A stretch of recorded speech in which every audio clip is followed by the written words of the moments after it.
Buenas noches, bienvenidos a una nueva edición de La Bitácora, un programa de tertulia y debate de Popular Televisión Galicia. Hoy es lunes 10 de octubre de 2011. Nos acompaña en la mesa de trabajo don Francisco Fernández Tarrío, es abogado y presidente del Centro de Estudios Poder Limitado. ¿Qué tal?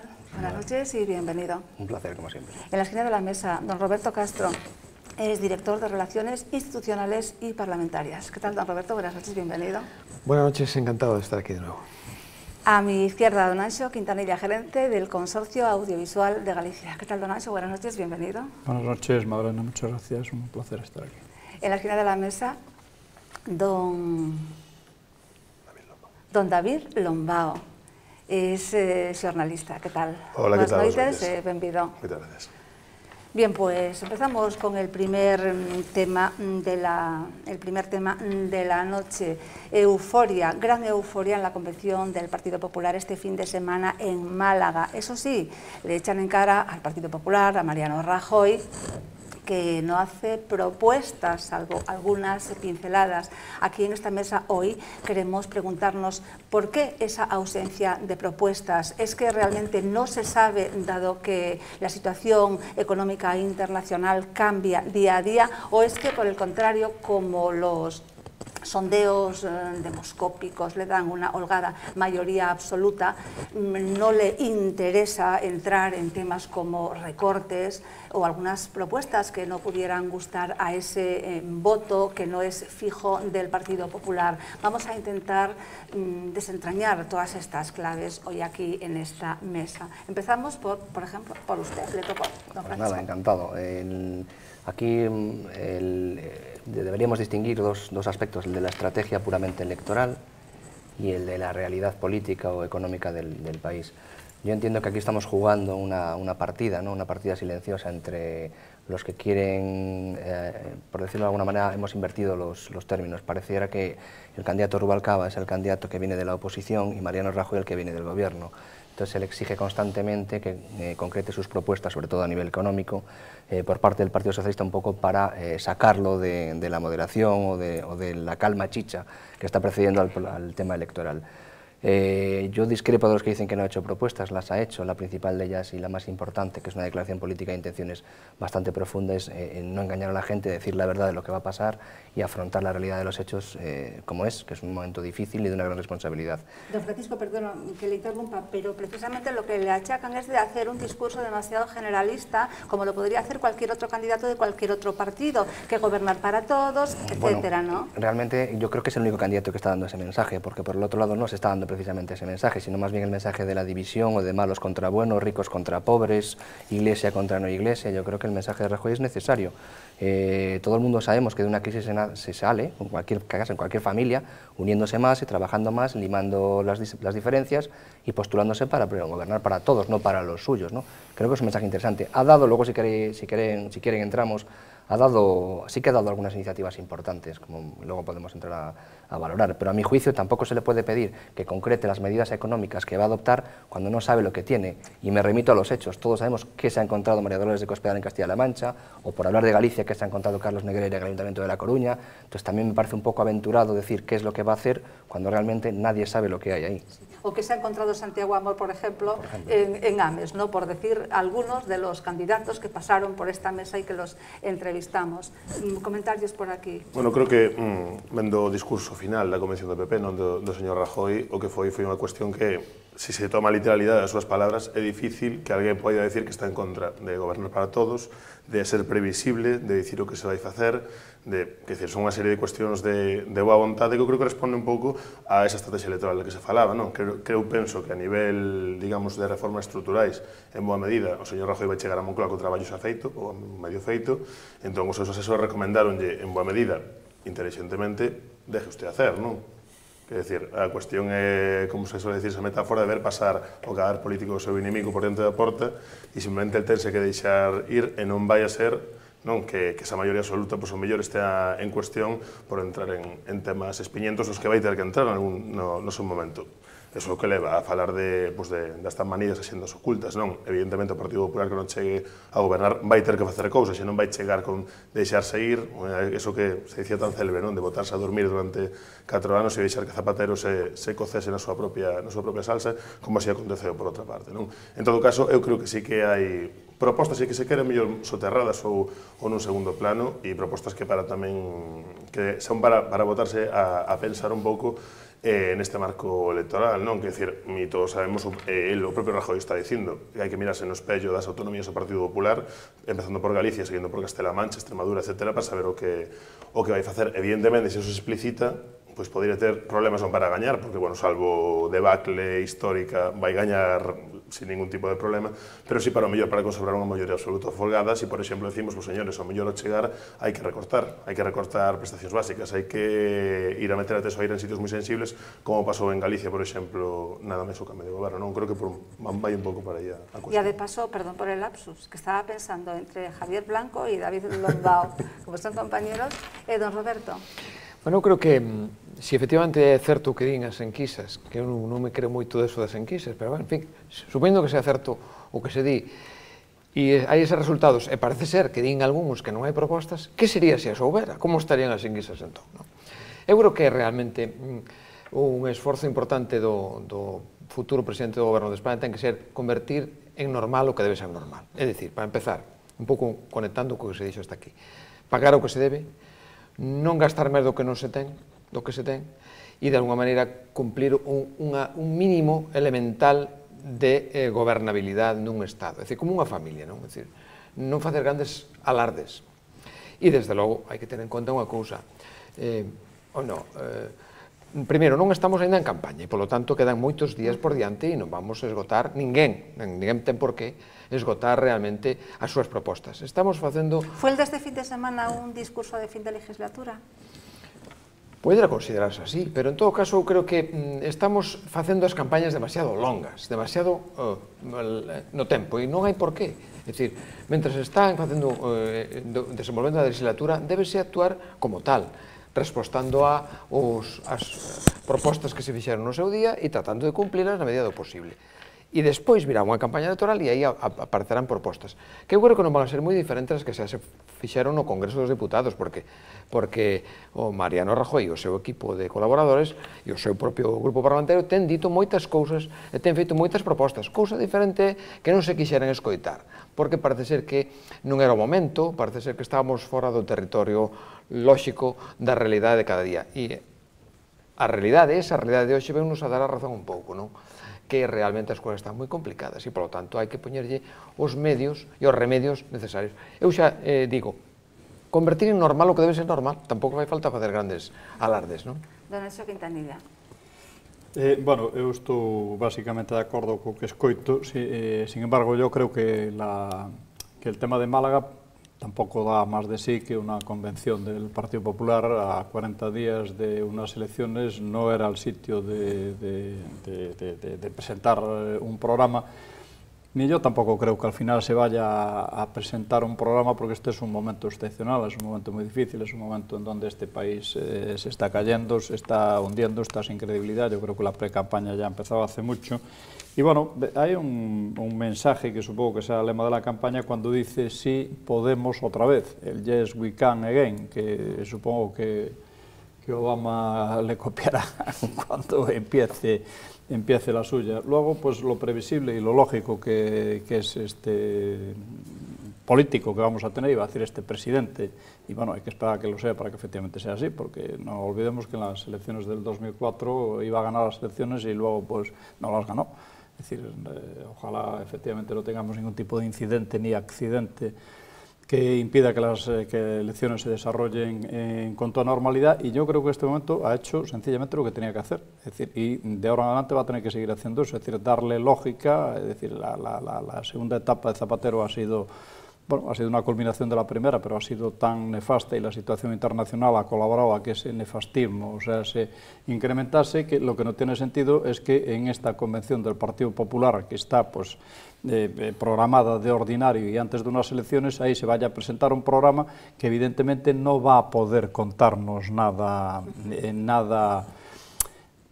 que nos tranquilice. Yo sí supongo que la campaña que va a hacer no va a ser una campaña del cambio, sino que va a ser una campaña de la ilusión. Es decir, la de Obama, de las elecciones anteriores, cuando todo el mundo decía, bueno, han hecho un cambio. No, no, él nunca habló de cambio, siempre habló pues de una ilusión, de un líder carismático y programático. Pero estamos en una situación completamente diferente ahora. Bueno, en América estaban empezando a estar como estamos nosotros aquí, precisamente en la que estamos nosotros ahora aquí, ¿qué programas, decir, qué programa se le puede es decir, el programa que se podría hacer a la gente siendo realista y no engañando, como él dice que va a hacer, pues en este momento es mejor. Yo, sinceramente, prefiero que no lo haga.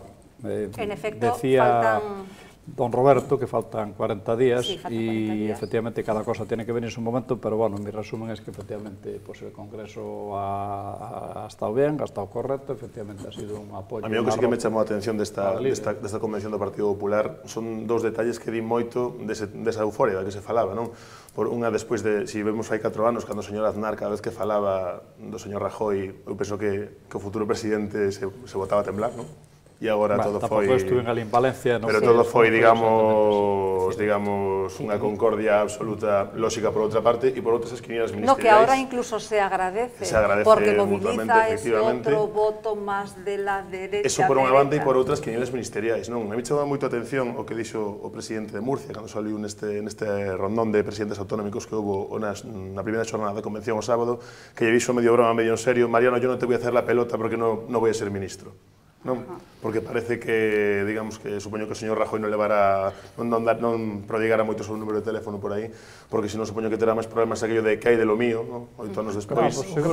Seguramente ahora non co lío tan fuerte que hai, que a problemática que hai, ao mellor resulta que ter a quen queira ter lle vai costar. Bueno, el tema da para mucho, pero faltan 40 días, Dios mediante tendremos lunes, martes, miércoles, en semanas sucesivas. Simplemente una cosa, respecto ao que se decía de que Aznar se ve bien como una suma de esfuerzos. Sin embargo, en la otra casa se decía, ahí viene el abuelo Cebolleta, por lo tanto, debería interpretarse también como positivo la incorporación de Felipe a la causa, ¿no? Sí. Fíjense ustedes qué diferencia en función de las circunstancias. Don Roberto, también es que el abuelo Cebolleta lo dijo una de la cuarta generación, que por los otros fue muy bien recibido, y de hecho, bueno, pues lo llevaron también para... Claro, habría que pensar, hay 4 años también como era, no caso contrario. Al socialista histórico, ¿no? Bueno, pues como decía, todo esto da para mucho. Faltan 40 días, iremos desgranando, y vamos entonces con otro tema. Vamos con el Partido Socialista, que bueno, continúa con sus luchas internas. Desde Galicia, Pachi Vázquez hizo su pulso a Ferraz y bueno, pues ganó colocar en las cabezas de lista a sus pupilos. Y por otro lado, bueno, pues vimos a Rubalcaba en la San Froilán y también en Orense dándose unos buenos baños de multitudes. No quería que me mezclaran aquí el tema de José Blanco, que efectivamente es tema, pero lo tenemos completamente apartado por su importancia en el siguiente, aunque a lo mejor tangencialmente pues hay que tocarlo. Don David. Yo creo que o señor Vázquez ganó a medias, ¿no? Sí, a medias. Pulso do que se falaba. Le interesaba mucho Orense, de todas formas. En todo caso, le interesaba mucho colocar a Fidalgo e a partida Laura Seara. Da lista de Ourense, efectivamente, parece ser que tivo que ceder na lista da Coruña. En todo caso, creo é un reflexo de dúas cousas, non? Por unha banda de unha perspectiva electoral complicada para o Partido Socialista, que era unha cuestión menor. Supoño que, como lle pode pasar a calquera partido que tenga unha perspectiva de perda de poder, que evidentemente non é o mesmo ter unha perspectiva de moitos postos gobernamentais que cubrir, cando os únicos postos que hai que cubrir son os do Congreso dos Diputados e do Senado, non? Que iso tampouco é cuestión menor, o mellor é moi, digamos, descarnado e casi dramático, pero é o que hai, non? Supoño que en cadros, neste caso, do Partido Socialista. E en outro caso, en outra liña, digamos, isto ten que ver con que hai unha perspectiva despois do 20N no que o PSD vai ter que decidir moitas cousas, entre outras cousas, que vai ser o seu cartel electoral para as autonómicas, non? Eu creo que hai que velo neses dous ámbitos. Hai quen di que foi o último pulso de Pachi Vázquez antes de que se dea ese debate, que eu creo que nese debate, evidentemente, todos sabemos que vai ter moito que decir o señor Blanco, conflitos e cuestións aparte, e pode haber outros nomes que xa sairán sobre a mesa, non? Que creo que todos os temos en mente. En todo caso, había quen pensaba que o señor Vázquez iba a sair, digamos, xa escaldado e cos pés políticos por diante, non? Deste debate. Non foi así, non ganou nin perdeu, digamos que a cousa quedou en tablas e que despois do 20N, despois de cando previsiblemente o Partido Socialista teña que empezar a suturar esas feridas despois da derrota electoral nas xerais previsible, pois aí se verá ata que punto ten percorrido, pero en todo caso... Es que Pachi Vázquez es una especie de ave fénix, que es que yo, desde que lo conozco, está continuamente resurgiendo de sus cenizas. Y en todo caso sí que vería que ter unha cuestión que creo que sí que lo hable de cara a él, non? Que parte deste conflito ven pola cuestión de aplicar o principio a unha persoa a un cargo, que máis alá, tendo en conta de como está a situación actual, non? Sí, el tema de Carmela cargos, Silva, etcétera, eso por unha banda, e por outra é dicir, bueno, eso que se di agora de un político un soldo, pois un pouco ven tamén todo por aí, non? E non olvidemos que eso é unha resolución dun congreso do PSDG, non? Unha persoa a un cargo, entón digamos tamén está na orixe desta cuestión. Sí. Francisco. Bueno, básicamente en Galicia se pone de manifiesto lo que le pasa, entiendo yo, al Partido Socialista a nivel de la nación, a nivel del país, que es que, como bien dice mi compañero, antes tenían cierta perspectiva de, vamos a decirlo vulgarmente, colocar a los suyos en según qué administraciones, según fueran los resultados electorales. El problema que tiene el Partido Socialista, y muy especialmente en Galicia, con las concretas circunstancias del, yo creo que el descabezamiento total del PSDG y el abrazo, a mi juicio incoherente, con posiciones pseudonacionalistas, al margen de eso, es que el PSOE, démonos cuenta que si las encuestas o la votación sale como las encuestas, como todos preveemos, se queda prácticamente sin poder territorial, es decir, perdería el poder de la nación, perdería el poder de las autonomías, que es algo Andalucía, y creo que lo que dure, los 3 meses que dure, y los ayuntamientos, prácticamente el PSOE se descabeza por completo. Entonces hay una guerra muy fuerte dentro del partido para, como se decía aquí alguna vez, para dar jubilaciones o retiros dorados a políticos en ciertas listas. Yo, lo que conozco de La Coruña, pues me consta que se ha hecho una especie de tapón a gente joven, válida, que podía ser sabia nueva para el Partido Socialista, y que se le ha puesto el tapón pues para que aterricen en La Coruña cual paracaidistas el ministro de Justicia, el delegado del Gobierno, el exalcalde socialista de La Coruña. En fin, desde la distancia, pues yo creo que el PSOE tiene una larga travesía del desierto por delante. Yo soy de los partidarios de los que creo que el PSOE en algún momento tendrá que refundarse o desechar ciertas ideas, ciertos tics que tiene de otras épocas y dejar paso a una generación nueva. Ahora mismo, no sé si es el momento adecuado, porque como bien decía mi compañero, hay muy pocos puestos para repartir y muchas jubilaciones que dar. Que no hace falta que les dé yo la palabra, que siempre se lo digo. A ver, la historia del socialismo gallego en estos 25 años miméticamente se ha ido repitiendo. Es decir, en el 2005 en el Congreso Antolín había salido de presidente, pero no fue un presidente contundente con la derrota en el 85-89, se abrió otro periodo de incertidumbre, pero ya en las fechas más recientes, lo de Abel Caballero en el 97, que había sido una gran derrota, que luego da paso a que venga Touriño. Touriño es el que empieza con las incompatibilidades, es decir, su problema de incompatibilidades había sido con Paco Vázquez en La Coruña, y se había creado lo de una persona, un puesto o un sueldo. Yo creo que toda esta normativa, es decir, se recurre y se saca en momentos determinados para justificar posiciones, pero la diferencia del Partido Socialista en Galicia y del Partido Popular es que el Partido Popular ha estado siempre más estructurado y más liderado. Es decir, el Partido Socialista no ha tenido un verdadero líder en todo este tiempo. Toda esta situación que está pasando ahora es una reproducción de todo lo que está viniendo de atrás, y yo creo que no, yo creo que Pachi está muy tocado. Otra cosa es que el accidente y lo entrecomillo, el incidente, como se quiera llamar, estos días del San Froilán, con el tema de que Rubalcaba se da una vuelta por aquí a aprender a tomar pulpo, que no sabe doña Magdalena, pues muy bien. Anecdotiza todo esto. Bueno, pues vamos a introducir ya, porque estoy viendo que se hacen auténticos esfuerzos para no entrar en lo que es la operación campeón. Hablando de esto, que parece que uno quiere esquivar lo otro, pues bueno, pues vamos a entrar ya en ello. Y quería decir que el otro día dijimos que había dimitido el imputado del BNG. Queremos rectificar, no hay ningún imputado, es acusado por derribo, y bueno, pues dijimos imputado por eso de que ser imputado no significa ser culpable y demás. No lo dijimos, en cualquier caso, ateniéndonos a una cuestión jurídica, ¿no?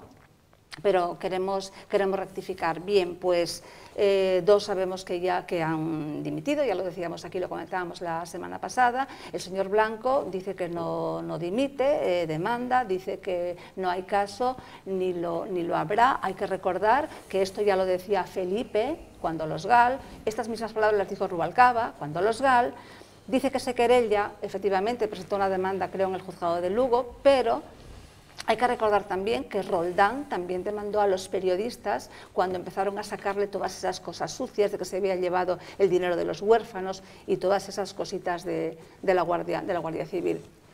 Don Roberto, a usted. Yo creo que en este caso el señor Blanco, pues tiene derecho a que se le presuma su inocencia, como cualquier ciudadano en un Estado de Derecho. ¿Qué ocurre?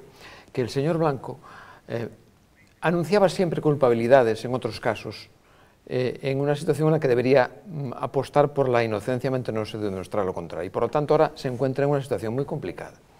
Y claro, a la vista de lo que estamos escuchando y las noticias que leemos, es que lo tiene complicado, muy complicado. Porque claro, el coche que trae es el ministerio, forma parte del ministerio, es una visita privada de un ciudadano que se encuentra con él allí, no lo es, recibe allí a un señor porque no puede hacerlo en Madrid. Que se iban a ver después. Que se iban, en fin, todo es un cúmulo de circunstancias que no son fáciles de explicar a priori. Insisto en la presunción de inocencia para cualquiera, mientras no se demuestre lo contrario. Pero así como se dice ahora mismo respecto de lo que a él le pueda estar pasando, él no ha actuado así en otros casos. Y por lo tanto, claro, la credibilidad de él en este momento es relativa. Pues claro, tal y como pedía dimisiones en otros casos, ahora resulta que él se agarra como a un clavo ardiendo, una situación en la que dice que, bueno, siguiendo los consejos de su gran apoyo, el señor Orozco, dice que no se te ocurra dimitir, de ninguna manera, le dice Orozco, ¿no? Yo creo que él tendrá que explicarse, debería explicarse, ¿no? Porque seguramente que hay cosas que son fáciles de entender. Y por lo tanto no debería tener ningún problema para que eso fuera así. Sin embargo, no lo está siendo, y eso es lo que a mí me parece que como ciudadano necesitamos de una explicación de todo eso. Sí, que ¿por qué en la gasolinera? ¿Por qué si lleno, por favor, o a medio llenar? Sí. A ver si resulta que efectivamente el señor ministro recibe ordinariamente a cualquiera que se suba a su coche en cualquier lugar, y en una gasolinera. A ver... Y luego roban los papeles en las gestorías, luego roban los papeles. Y ya sabemos que ese robo de papeles, que precisamente por la profesionalidad y cómo está hecho, pues que yo he leído que es la manera de operar del CNI. Pero eso salió en prensa, de hecho, 2 días antes había salido en prensa que gente del juzgado estaba preocupada porque se sentía la presencia de gente bueno, se ponía así en prensa, de gente del CNI o próxima en ese aspecto. Desde luego se está persiguiendo a la jueza. Es absolutamente llamativo que desaparezcan esos ordenadores y demás. Pero bueno, volviendo a lo que se decía en la mesa, claro que es fácil de entender. El problema de Blanco es que es facilísimo de entender lo que pasó. Al margen de las responsabilidades penales, que será el juez el que lo tenga que decidir, todo el mundo entiende vamos, que le han, dice vulgarmente, que le han pillado con el carrito, no del helado en este caso, sino del repostaje, pero le han pillado totalmente, porque fíjese que las explicaciones que va dando a medida que pasa el tiempo, que las va dosificando, casi van embrollando más la situación. Primero venir con el argumento de que el coche no es un coche del Ministerio, sino del partido, pues nos da que pensar también. Elena Valenciano diciendo que era un asunto privado, pues si el PSOE considera un asunto privado una conversación en la que un empresario le dice a un ministro dentro de su coche, en una gasolinera, oye, ¿qué hay de lo mío? Arréglame estas subvenciones, pues da también bastante fe de lo que considera el PSOE un asunto privado, o un asunto público, o de cómo considera el dinero público. Yo creo que ya se sabía quién era Dorribo, además. Y se sabía quién era el señor Blanco, porque quiero recordar aquí, que lo dijimos también en esta mesa, no hace ni un mes, que mintió descaradamente en España diciendo que él escolarizaba a sus hijos en un colegio privado inglés, porque en su barrio, que es uno de los barrios más ricos de Madrid, dicho sea de paso, no había colegios bilingües, y hay 7 colegios bilingües públicos. Es decir, la credibilidad del señor Blanco pues es fácilmente descriptible, ¿no? Otra cosa es, insisto, la responsabilidad penal o jurídica que haya. Y en esto me llama poderosamente la atención una cosa. Lo primero que, a mi juicio, debería decir un político al que le salpica un asunto de este tipo, en el que hay secreto de sumario, es salir a la luz pública y decir a la jueza, levante el secreto de sumario, que se levanten todas las alfombras, que veamos esos pinchazos telefónicos, que lo pueda ver toda la prensa, y a partir de ahí me explico. Yo no le he visto decir esto, señor Blanco. Lo pidió. Sí, lo pidió y la jueza ha dicho que yo creo que lo remitió a la Fiscalía. En este caso, decías ahora una cuestión el escrito que presenta la Fiscalía no tiene nada que ver. Me parece muy relevante. Todo el mundo sabía quién era o señor Dorribo. Todo el mundo sabemos quién era o señor Dorribo agora. eu aparte de como xornalista, como lucense, non hai que remitirse á prensa local e galega. Todo o mundo le rendía pleitesía, porque daba muchas propinas. Efectivamente, no que, digamos, que ninguén, de ningún partido, de ningún estrato social, evitaba o máis mínimo, sino máis en todo o contrario, fotografiarse, ter relacións, comer, cear ou desayunar con este señor, non? E que le enseñara los Maseratis e todo eso. Efectivamente, e, digamos, desde patrocinios deportivos hasta, bueno, todo tipo de cuestións. Foi lucense do ano, galardado en man polo daquela presidente da Diputación de Lugo, señor Cacharro, é dicir, que digamos que políticos de todos os signos se relacionaron con este señor. A partir de aí, eu creo que, entre outras cousas, partindo da base de que estamos no segredo sumario, co cual, digamos que boa parte do que falemos aquí é lucubrar, en todo caso, o señor Dorribo era como mínimo inhábil, non? Bastante pouco hábil no sentido de que todo o que lle pediu o señor Blanco non lle veron ninguna das axudas. Igual que pasou, por certo, coas axudas que supostamente intentou tramitar a través do IGAP da Xunta de Galicia e que tampouco recibiu ninguna desas axudas. Co cual, este señor, aparte de que teña moitos cartos, se repartía a destro sinistro polas gasoineras de Galicia, e a verdade é que me parece todo... Eu entendo que nos foros, en certos foros madrileños, por así decirlo, pode sonar moi sórdido, unha gasolinera en Guitiriz, en Lugo, e unha bolsa de plástico e 400.000 euros. Unha cousa tan simple como que un ministro do Goberno de España sempre viaxe escoltado. A escolta do ministro do Goberno de España cambia no límite provincial. Ya, en los círculos de Madrid sí, efectivamente, parece sórdido. Que decir, todo parece muy sórdido. No es una cuestión. Además dicen Guitiriz y demás. Exactamente, que decir, supongo que incluso suena como muy exótico y muy simpático. Pero también aquí en Galicia tenemos a Barreiro Rivas, que escribió un artículo en defensa del señor Blanco, que me parece tremendamente manipulador y que distorsiona la realidad, pero total, no diciendo, no, es que en Madrid les llaman áreas de servicio y allí se hace, pues desde para llevar a los niños a hacer pis, tomar algo y tal y cual. Digo, oígame, señor Barreiro Rivas, que no se trata de eso. No se trata de eso. ¿Leyeron ustedes el artículo del sábado, no? Si ya sacamos el victimismo está para esto... Pues claro, que tiene que ver que... Digo yo que en Madrid no entenderán eso, tampoco entendíamos en Galicia las bolsas de basura con dinero en Marbella, que no es algo regional. En todo caso, o que me gustaría decir sobre la mesa... A ver las ailas en toda España y no seamos hipócritas. Por eso lo digo. Porque el que más y el que menos conoce a alguien. Bueno, a ver si me van a llamar a mí ahora para que diga que quién, pero no. Don Anxo. Yo estoy echando de menos un Berlanga. Grande. Porque este es un guión magnífico y maravilloso. Es que el tema de los porteros automáticos es actual. Yo he leído el artículo de Barreiro Rivas y la verdad es que me hizo mucha gracia porque me identifico en una cosa con él. Yo también soy de la aldea de Toro, no de Forcarei, pero bueno, pero andamos por aí, ¿no? Pepiño tamén é do outro lado. O que pasa es que uns somos máis espabilados e outros menos espabilados. Yo creo que este tema tiene una doble vertiente. Primero la formal, que es la que más me preocupa, por la anecdótica está divertida, pero la formal, es decir, un secreto de sumario no se puede saltar nunca como se está saltando. Y usted decía hace un momento que echaba de menos que el ministro pues, hiciese una explicación de otro tipo. Yo echo de menos que el ministro, cuando era ministro o cuando era portavoz del Partido Socialista o secretario general, en el caso del Gürtel, hubiese dicho lo mismo que yo voy a decir ahora aquí. Es que un secreto de sumario es un secreto de sumario, no se puede levantar por nada del mundo y tienen que caer todas las penas que tienen que caer en aras a quien haya eso. Eso es lo que estaría yo preocupado ahora por ver quién ha filtrado y que cayese todo el peso de la ley sobre eso. Igual que en el Gürtel. Porque es que, claro, me hace gracia, pues yo tengo apuntado aquí a Valenciano y a Rubalcaba. La verdad es que esta gente tiene muy poca categoría, lo tengo que decir así, es decir, una persona que es máximo responsable de un partido, como es el Partido Socialista en este momento, decir que el incidente de la gasolinera, reconocido por el personaje, y ahora ya entro en lo anecdótico, es decir, bueno, es un tema personal, pues, oiga, la verdad, no diga nada usted, porque me parece a mí que es mucho mejor que no diga nada, que tal. Y que Rubalcaba se acuerde de los padres de José Blanco ayer, es que me parece fantástico. Yo tuve pues la incidencia tal de estar en Valencia cuando fue todo el tema de tal y lo que sufrió aquella familia es que tal, y resulta que 2 años y medio después aún no se sabe qué diablos ha pasado, o si el incidente es tan grave o es menos grave, o que sea lo que sea. Pues continuaremos hablando... Tempo para dimitir, tengo registro do señor Carlos que lle levou 3 anos. En Valencia se exhibió un documento del secreto sumario por el portavoz socialista. Bueno, pues continuaremos en programas sucesivos hablando también de este tema. Da la impresión de que tiene que hacer grandes esfuerzos Rubalcaba en decirle a los padres padres del señor Blanco, que es un hombre honesto. Sí, no, lo cual me sorprende mucho. Y los outros non eran honestos. En todo caso, tamén unha cuestión que non me parece menor, non? Por ser mal pensado e por afondar un pouco nesta cuestión. A min costa de pensar que se xa casual que se implique o señor Blanco nesta cuestión dentro de unha perspectiva máis que probable de que se xe candidato a presidencia da Xunta. Unha reflexión para deixalo aí, pero non me parece unha cuestión menor, non?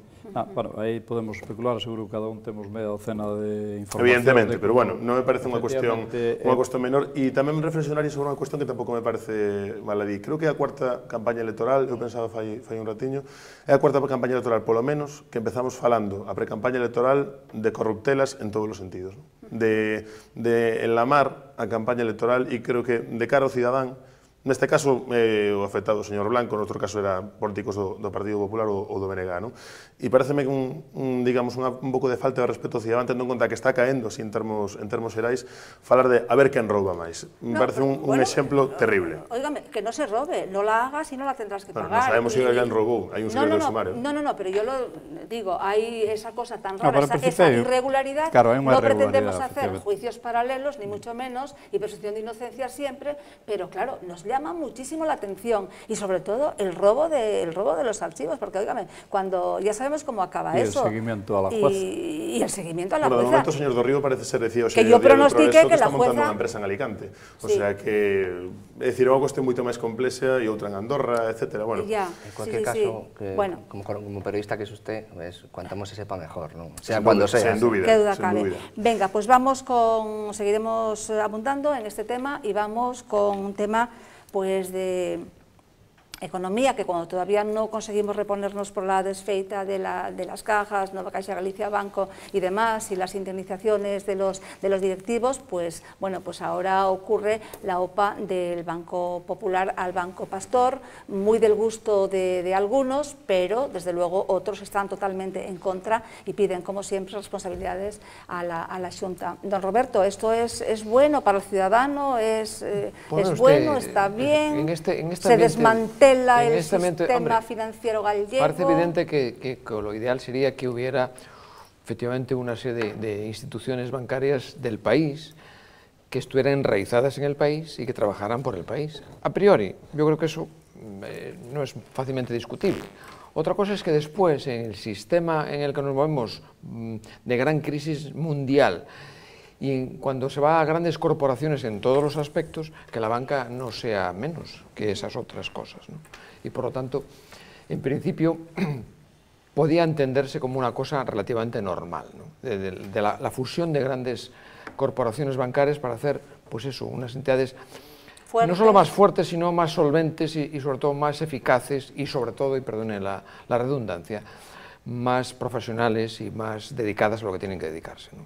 Menos a la política y más a defender los intereses económicos de una serie de ciudadanos que exponen sus esfuerzos, sus ahorros, sus dinerillos allí, cada uno en la medida de sus posibilidades, y que ve con los ojos como platos cómo pasan esas cosas que dicen que pasan. Y por lo tanto eso es lo que más sorprende, ¿no? Don Francisco. Yo voy a discrepar de negar la mayor a mi compañero. Yo no siento la necesidad de que haya ninguna banca de país, ni nada por el estilo, o al menos pública.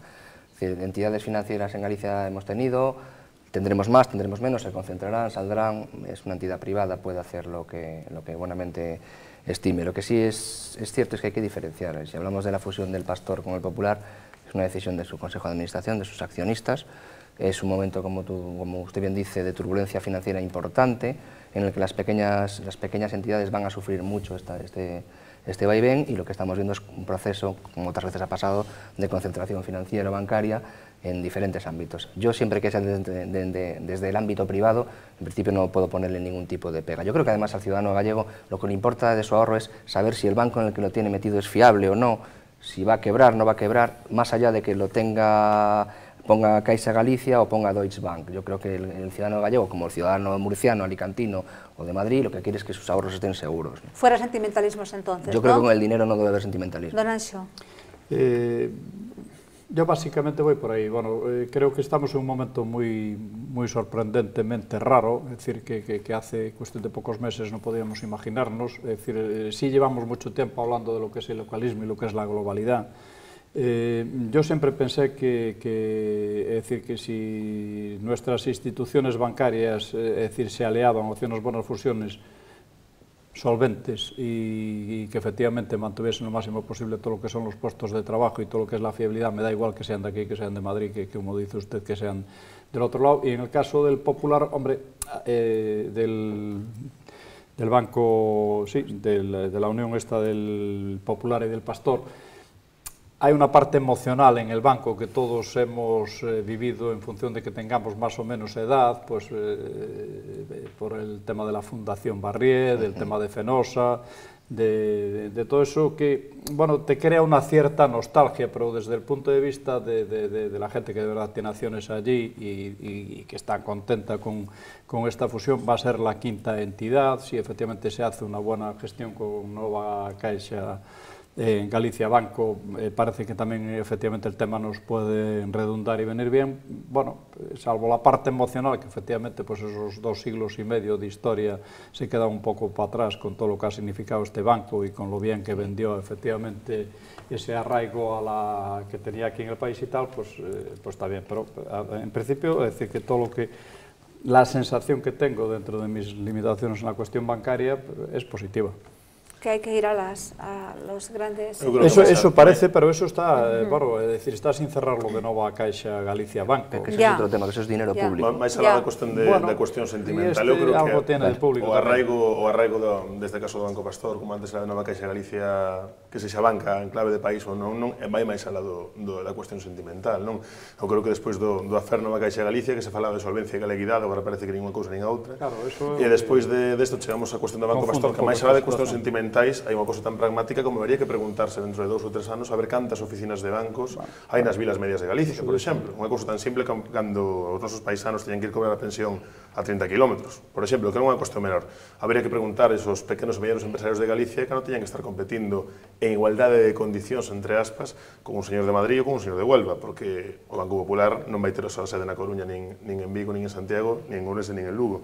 Aparte de eso, eu creo que tamén habría que preguntarse... Oye, en principio parece ser que sí. De feito, a marca. Esa é unha, no, a marca, os edificios... da marca. Hoxe falaban os dous, o presidente do Pastor, o ainda presidente do ainda Banco Pastor e o presidente do Banco Popular, que, bueno, que a marca se mantería na Coruña, pero a efectos prácticos, evidentemente, o que se falaba antes, unha entidade privada con accionistas, igual que no caso de Nova Caixa Galicia Banco, non? Se ten un presidente executivo galego e mañá pode ser un executivo americano, se o accionariado cambia. En todo caso, eu creo que se estes días veíanse moitos titulares sobre esta cuestión, eu creo que todos iban na mesma liña, non? De que o sector financeiro galego, entendido como tal, xa non existe, en cuestión de 6 meses.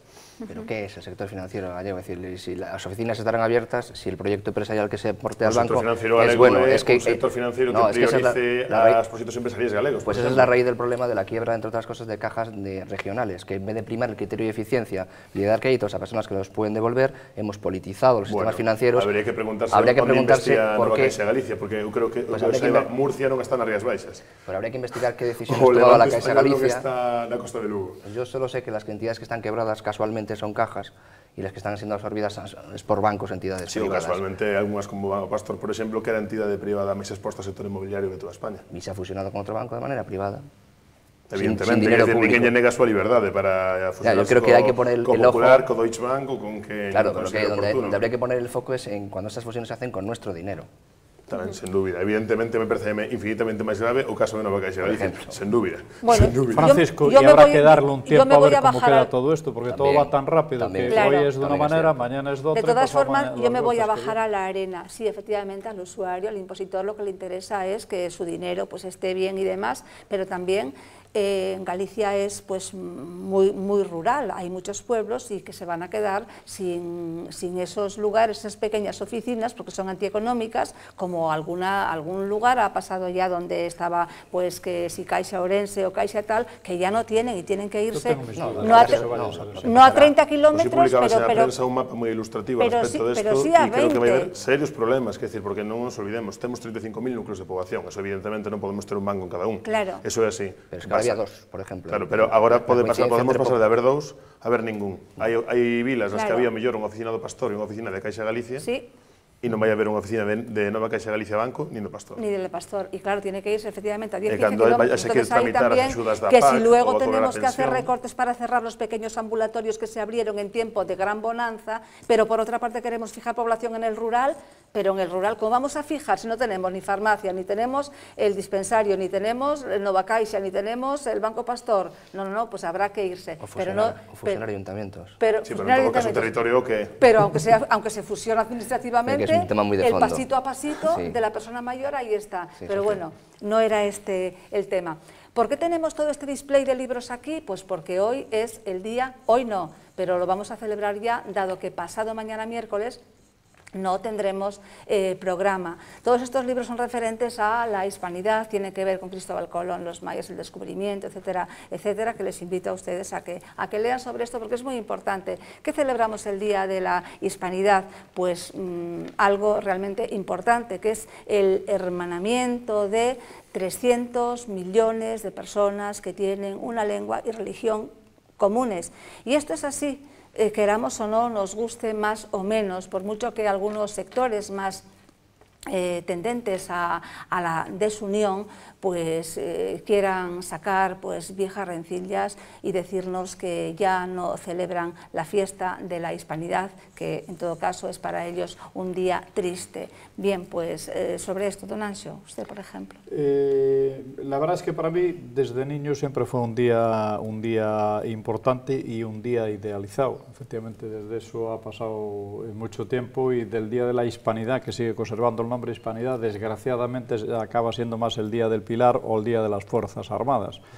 Es decir, sin embargo, cuando viajas y cuando estás fuera, es decir, te das cuenta qué pena que efectivamente, y además cuando viajas a Hispanoamérica, es decir... Hispanoamérica, muy bien. Sí, a Hispanoamérica. Es decir, no se sienten absolutamente nada vinculados con nosotros. Yo creo que algo a lo largo de todos estos tiempos no se ha hecho lo suficientemente bien, porque es que efectivamente, vamos, seguramente, y el español, es decir, yo que soy gallego hablante en general y que no tengo ningún problema con el gallego, pero como lamento que efectivamente fuera, es decir, así como el inglés, que seguramente no tenía que tener una fuerza como la que tiene, pero bueno, por lo bien que ha manejado la política, el comercio y tal lo tienen, y los nuestros no se sienten, y sobre todo como no nos sienten, es que te vas a estos países del área de México, de Estados Unidos, de Centroamérica, y bueno, el español es de ellos, no es español de España, ni quieren saber, ni quieren tener absoluta ninguna vinculación. Bueno, yo espero que efectivamente aún estemos a tiempo históricamente de recuperar, ¿no? Que no quieren tener vinculación, dice. Bueno, no quieren tener. Yo creo que sí, hay de todo. No digo, no, si dije eso no quise decir eso, dije que no se sienten identificados ni vinculados con el tema español, ni se sienten orgullosos de la lengua española, es decir, hacen un esfuerzo mucho más grande pues, por efectivamente, bueno, ya claro, esto la experiencia que yo tengo es que... En el área de influencia americana, sí, ¿no? Claro. Norteamericana, vamos.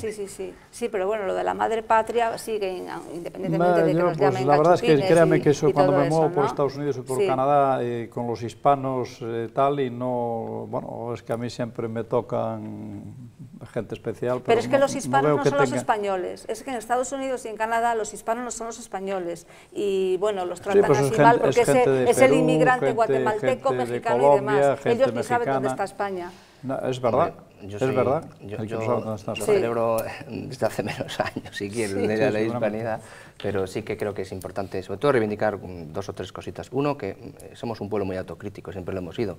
Tendemos a subestimar nuestra propia historia y a criticarnos, lo cual es un síntoma de salud también, ¿no? Hay otros países, sí, a veces pero sí. no tanto. Pues a eso iba. Hay que seguir Yo creo que hay que recuperar el hecho de que nosotros, el pueblo español como tal, la cultura española, pues ha marcado en cierta manera la historia del mundo de una manera esencial. Sin ir más lejos, ahora se recuerda más que antes, incluso contribuyendo en gran medida, por ejemplo, a la independencia de Estados Unidos, cosa que tampoco se dice habitualmente. Y sí que creo que es importante que transmitamos una sensación de unidad, es decir, no tenemos por qué avergonzarnos de lo que somos, ni de lo que hemos sido, ni la influencia que hemos tenido en el mundo. Y justo en estos momentos yo creo que conviene dar ese mensaje, ¿no?, de unidad, Cada uno tenemos nuestras peculiaridades territoriales, históricas, lingüísticas, eso es irrelevante, hablando ya de nuestra nación. Pero sí que debemos de reivindicar nuestra historia, nuestra cultura, y sin ningún tipo de complejos, entiendo yo. Somos españoles, hemos marcado una gran tendencia en el mundo, hemos sido una reserva moral en Occidente muy grande, y en cierta medida lo seguimos siendo, y a partir de ahí, lo que como bien dice mi compañero, es un poco volver a liderar el movimiento de la hispanidad, porque por desgracia, eso sí que es cierto, en el aspecto de la lengua, nos hemos dejado bastante. Es decir, quizá la gran riqueza del castellano, del español hoy en día, la tengamos más en América, en países como Colombia, que en la propia España, donde estamos realmente maltratando al español. Y voy a poner un ejemplo que a mí me ha parecido descorazonador de esta semana. En Argentina se acaba de inaugurar una academia del español y ni siquiera se ha invitado a la parte española ni de la Real Academia, porque se dice que ya está bien de que España marque la pauta en la evolución del castellano. Yo creo que tendremos que recuperar ese timón, además que es muy importante, entre otras cosas, porque en Estados Unidos cada vez se habla más castellano, por ejemplo, cada vez influye más, hasta por oportunidades de negocio, si me apuran. Sí, completamente. Sí. ¿Y qué defensa están haciendo ellos para que eso no sea así? El director de campaña de Obama es un español. Pero fala inglés. Xa, canario, realmente canario. No, pero en Estados Unidos está... Yo incidiría efectivamente en lo que ha dicho nuestro que en Estados Unidos progresamos mucho. En el sentido de la unidad y del esfuerzo de nuestra historia. Lo que pasa es que, claro, volvemos a tocar con lo de siempre, la educación en España y la historia que se ha hecho y se ha explicado en España, está siendo como está siendo. Cada parte del territorio español se enfoca de una manera. Yo creo que es la base de que esto esté como consecuencia. Modernamente, quiere decir. Claro. No, es más, desde el 11 para acá. Históricamente. Sí, por lo tanto nos encontramos Es que ahora parece que la conquista se estudia como algo horrendo, igual que la reconquista. La reconquista no se llama reconquista ya en los modernos libros de historia, es una deshonra realmente. Ahora se llama, me parece, avance de las tropas, no sé qué, hacia un eufemismo, una cosa así. O con o proceso de conquista de América non creo que chegaran ali diciendo, bueno, venimos aquí a enseñarles un idioma, bueno, en gran medida, pasen, no, bueno, foi unha cuestión, en gran medida, evidentemente, hay que una gran mentira en eso. Hay que adecuarlo a los tiempos. Sí, pero bueno, hoy no te imaginas tener por ahí a un Lope de Aguirre. como tantas outras, como os ingleses, etc. No, como los ingleses no, discrepo. Seguro que algún se encontrou en algunha gasolinera das daquela para... En todo caso, para quitar o ferro asunto, non? Eu creo que basicamente o día de hoxe que se ve así a nivel xeral é o que se falaba antes, non? O Día das Forzas Armadas, unha festa basicamente institucional e militar, se se quere, e eu falo pola miña experiencia persoal, para min o 12 de outubro sempre foi o día que remataban as festas do San Froilán. Non é cuestión tampouco para por seguir, por non sair de Lugo, non? Eu creo que realmente a nivel de Latinoamérica ou de Sudamérica ou de Hispanoamérica, como queiramos dicilo, sí que é certo que o que se ve na actualidade é que sí que hai unha desvinculación, probablemente porque sigue habendo esa sensación de conquistador e conquistado, que eu personalmente comprendo que un señor argentino ou de Colombia ou de Guatemala non lle interese celebrar a conquista. Entre algunos sectores, porque la mayor parte de la gente es mestiza y tiene en sus ancestros, pues están los españoles. Quitando iso, a presenza da lingua española en Sudamérica é innegable, xunto co portugués, e evidente que é unha riqueza comercial, sin dúbida económica, o que se falaba antes. Pero partindo diso, creo que reivindicar a conquista de América non me parece a forma máis incluso máis útil. La reivindico plenamente aquí. Yo la reivindico plenamente y es más, fue muy controvertida, pero ya desde los inicios, desde el siglo XV. Bartolomé de las Casas, su gran defensa de los indios frente, por ejemplo, a Ginés se llamaba, de Sepúlveda. Por cierto, con unas cifras absolutamente irreales. Era muy exagerado, sí, lo acusaron precisamente de eso. Pero bueno, que era un gran defensor de los indios, pues bueno, pues ahí por lo que yo decía de la autocrítica, Magdalena, que es verdad, y nosotros tenemos esa virtud, los ingleses no la tenían desde hace 4 días, ni la tuvieron, no se mezclaron jamás. No hubiera quedado un solo indio, fuimos la única nación, no hubiera quedado un solo indio. La única nación que legisló a favor de los indios, que dejó universidades. En todo caso, falamos en termos de descubrimento, bueno, creo que eles estaban autodescubertos, non? Descubrimento para Europa, se quere. ¿Quién, perdón? Digamos que o que se falan indios, non? Digamos que non falamos en termos de descubrimento dos indios, vamos a ver. descubrimento por parte da Europa da época, non? Quer decir, digamos que eles estaban tendo as súas propias culturas, evolución, que duda cabe que sí. E chegouse ali porque se quería ir a India polo outro lado, non? Que duda cabe, y si leemos, por ejemplo, las cartas de Cortés, que son preciosas, cuando en las cartas que le escribe al rey de cuando llegaron a Tenochtitlán, ¿no? Y cómo describe lo que hay en la plaza del Zócalo y todas aquellas maravillas, y bueno, pues es una delicia leerlas. A mí es un tema que me gusta mucho, el tema de la hispanidad nos gusta mucho en casa, un poco pues a la vista. Déjeme hacer una pincelada. La gran parte de los conquistadores españoles no portaban las armas, es decir, generalmente convencían al pueblo de turno que se rebelase contra el que los estaba sometiendo, es decir, tampoco ese mito del buen salvaje, de que vivían estupendamente allí.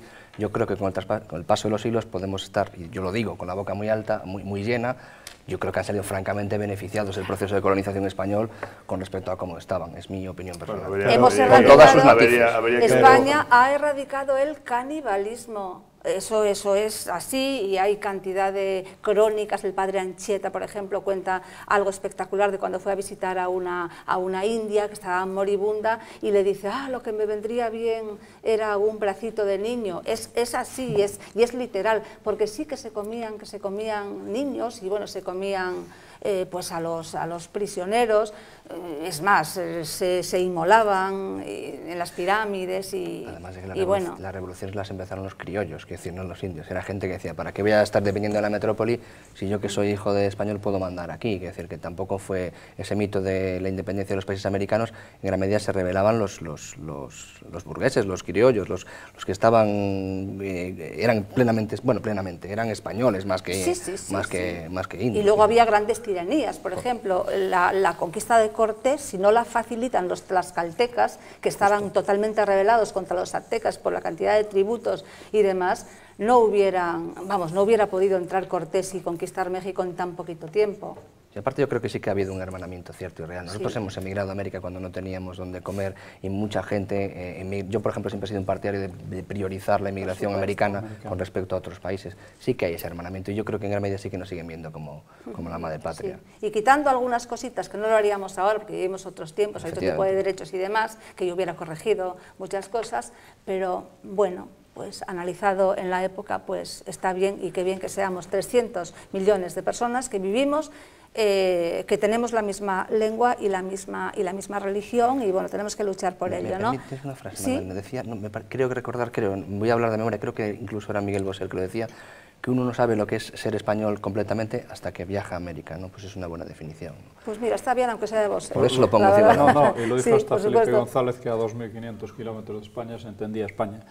Yo antes y termino, yo no quise defender absolutamente nada, al contrario, quise hacer una crítica, la crítica que quise hacer, que creo que sí nos hemos confundido, no en la conquista, porque eso ya no tiene vuelta atrás y cada uno va a contarla. Evidentemente, aparte no podemos mirar o século XV o século XXI, para mí, para como que era. Creo que sí non se fixo ben, é dicir, cando xa se podía facer, algo ainda nos sigue fallando, é que efectivamente non teñamos unha maior comunión, é dicir, con todos estes povos, entendes, unha maior defensa do que é o tema do español, é de que efectivamente sintan algo pois pola madre patria, e poño como algo que non se fixo ben. Non sei onde efectivamente é no tema da conquista, evidentemente nin creo nada, eu creo que as cousas foron sempre iguales, entendes, intereses que se resolvían de diferentes formas.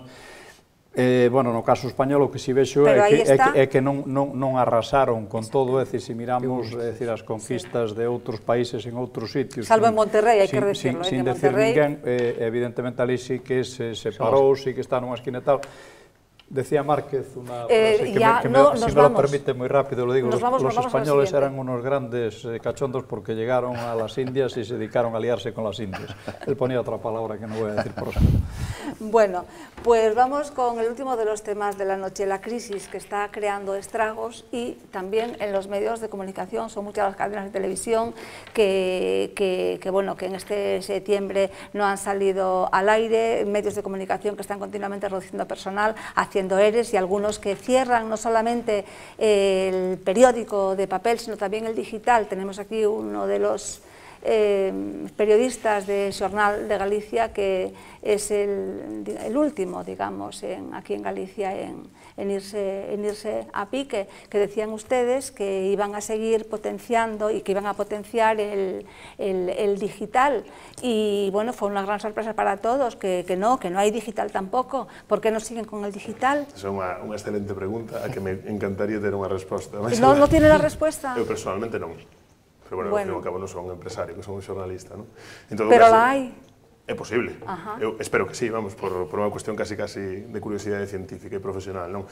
Eu creo que os medios de comunicación sufrimos dúas crises, que é dicir, a crise que sufren todos os cidadáns e toda a xente que nos pode estar vendo hoxe, e a crise propia de modelo dos medios de comunicación, non? Si vimos a Galicia, a cuestión é peor, porque temos un mercado absolutamente sobredimensionado, inda que sexa o mellor tirar pedras contra o propio tellado do xornalismo, que é dicir, temos un mercado de 3 millóns de persoas escaso, de lectores que non superan o 1,5 millón e un mercado que non é tal, en tanto en canto está absolutamente distorsionado polas axudas institucionais en boa medida, non? Co cual é evidente que hai moitos medios de comunicación en Galicia, por desgracia, que están na UBI e o mellor esas axudas institucionais depende a quen se desconecta antes ou despois, non? Con isto non quero decir, e non me gusta en absoluto as lecturas que di, non, es que la Xunta cierra medios, non. Afortunadamente, ningún goberno ten capacidade de abrir o peche do medio de comunicación, só faltaría. En todo caso, creo que... Que no? Eu penso que non. Bueno, depende. Afortunadamente. Ya. Multas, a verlas hay. Bueno, multas sí. Y ayudas desmesuradas. Yo pienso que también puede haber presiones, ¿eh? Y as hai. Igual que presiones para quitar a aquel director, para quitar al otro y... E as hai, moi fortes. O que sí que é certo que, bueno, estamos nun momento de cambio de modelo absoluto e nun momento no que tamén hai que votar, que parase a reflexionar que medios de comunicación queremos. Decía un compañero hai uns días que os medios de comunicación pasarán, pero o xornalismo e os xornalistas non. Eu creo que hai que pensar como se pode canalizar isto, porque hai unha demanda de información sen dúbida probablemente máis que nunca, e sí que é certo que tamén hai que pararse a pensar que a nivel galego hai un oco que hai 2 ou 3 anos estaba coberto por 5 ou 6 medios de comunicación e agora nós, pois, como os últimos de Filipinas, non? Que decir, volvemos cantando, pero... Bueno, Roberto, nada máis. Me queda moi poquito tiempo, estamos que hai ese cambio de modelos produce en un momento máis profundo da crise económica e polo tanto o que podía ser unha situación na que podían salirse razonablemente con unha reorientación dese modelo, vense que en este momento estamos en todos metidos na crise, todos os sectores e todas as áreas humanas, non?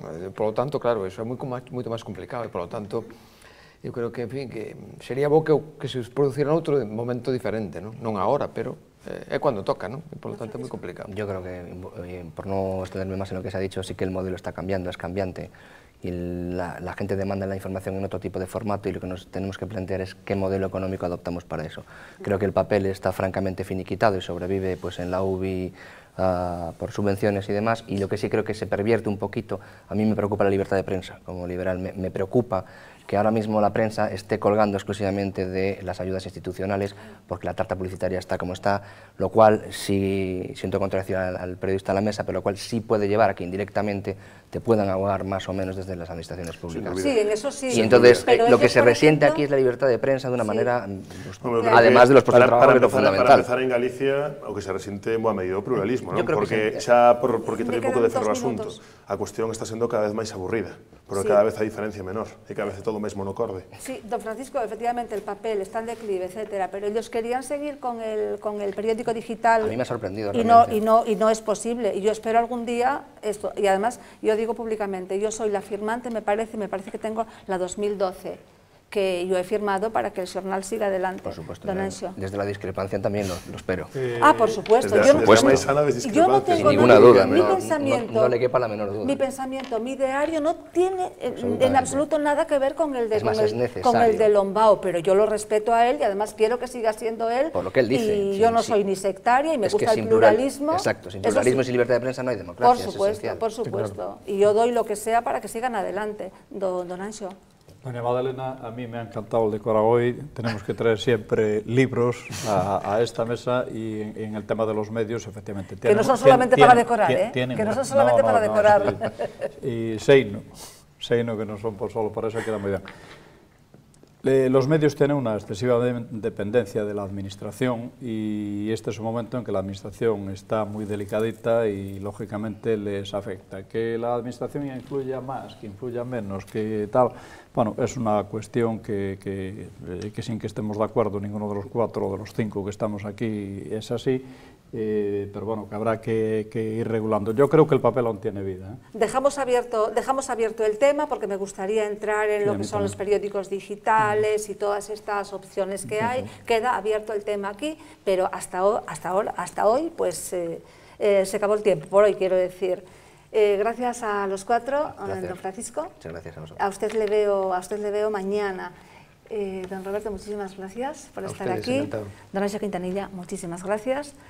Y don David Lombao, pues ahora no hubo lapsus, muchas gracias por estar aquí, espero verle nuevamente a bordo. Gracias a ustedes por acompañarnos y nos despedimos hasta mañana, martes, que estaremos aquí a eso de las 11 de la noche. Que sean felices.